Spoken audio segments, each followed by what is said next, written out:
స్వాములు ఎక్కువగా వస్తున్నారు. కొద్దిగా మధ్యలో ఒక్క రోజు ఆడి ఉంచి కూర్చుంటే నేను అటు కూడా వస్తా స్వామి. మిమ్మల్ని ఒక ఆట ఆడిస్తా. స్వామి శరణమయ్యప్ప. స్వామి కాసుకోవాలి ఇప్పుడు. కొద్దిగా మధ్యలో ఒక్క రోజు తారేయండి స్వామి. నేను మీ దగ్గరికి వస్తాను స్వామి. అయ్యప్పని తీసుకొని వచ్చేస్తాను.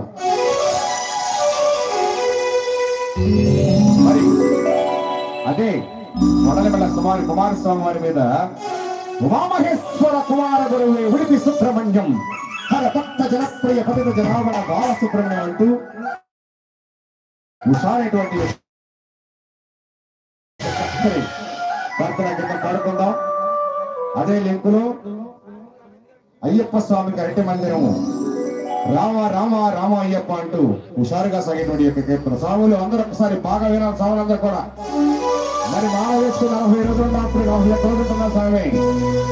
ఇందులో ప్రతి ఒక్కరూ కూడా ఏదో ఒక ఆశతోటో, ఏదో ఒక కోరికతోటో, ఏదో ఒక ఇష్టంతో స్వామివారికి మాల వేస్తారు. మరి యొక్క మాలాధార ధరించిన స్వాములందరికీ కోరి మీరెంత నవ్వుతా హుషారుగా స్వామివారిని హాయిగా గుండెల్లో హత్తుకొని స్వామివారిలో మమేకమైపోయి ఈ యొక్క భజన కార్యక్రమాన్ని మీరు తిలకించి చూసి మీరు కూడా మనసులో మనన చేసుకుంటే ఆ యొక్క అయ్యప్ప స్వామి వారు 18 మెట్లు మనం ఎక్కిన తర్వాత అలాంటి 18 సంవత్సరాల పాటు మనకి తిరుగు లేకుండా స్వామివారు అందరూ ఎక్కించి కూర్చోబెడతాడు. యోగ పెట్ట మీద ఆయన కూర్చుంటే మహాయోగం మనకు కల్పిస్తాడు స్వామివారు. కాబట్టి అందరూ కూడా చక్కగా ఒక్కసారి 2 చేతులు పైకెత్తి స్వామివారికి గణపతి భగవాన్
అందరూ